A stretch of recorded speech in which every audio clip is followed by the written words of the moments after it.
ఇవి ఇలా second free hand design చూపిస్తున్నానండి. ఈ ఫ్లవర్ కూడా మీరు ముందు నేర్చుకోండి. ఈ ఫ్లవర్తో మళ్ళీ తర్వాత రేపు బంచ్ ఎలా ప్రిపేర్ చేసుకోవాలో మళ్ళీ చూపిస్తాను. ఇది కూడా రౌండ్ బ్రషేనండి, 6 నెంబర్ బ్రష్తోనే యూజ్ చేస్తున్నాను. ముందు ఒక డాట్ పెట్టుకోవాలి. మీకు స్ట్రోక్స్ చూపించాను కదా మనం ఇలా అనాలనేది, మీకు రావడం కోసం ముందు రౌండ్గా రావడం కోసం ఎదురుగా అన్నమాట, ఒకదానికొకటి ఇట్లా ఎదురుగా ఇట్లా స్ట్రోక్స్ ఇచ్చుకోవడమే.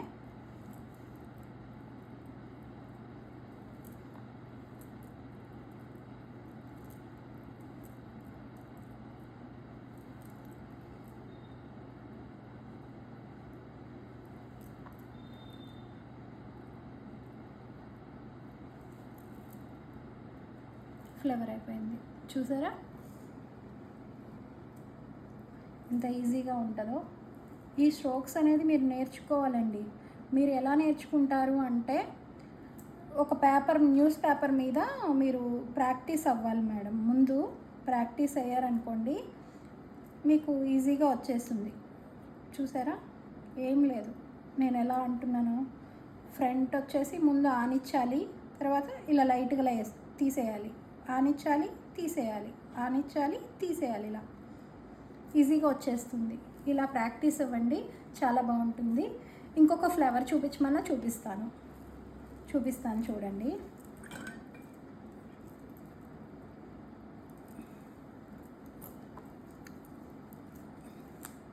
ఇదే ఫ్లవర్ని ఫ్లాట్ నెంబర్ బ్రష్తో కూడా నెంబర్ 4 నెంబర్తో కానీ 3 నెంబర్తో కానీ వేయచ్చండి, చాలా బాగుంటుంది. 2 కలర్స్ యూజ్ చేసి కూడా చేయొచ్చు, చాలా బాగుంటుంది అది కూడా.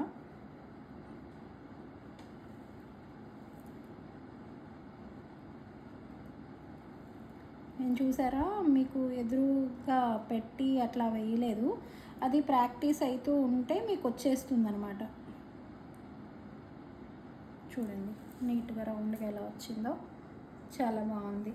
దీనికి చిన్నగా ఇలా 2 లీవ్స్ సింపుల్గా,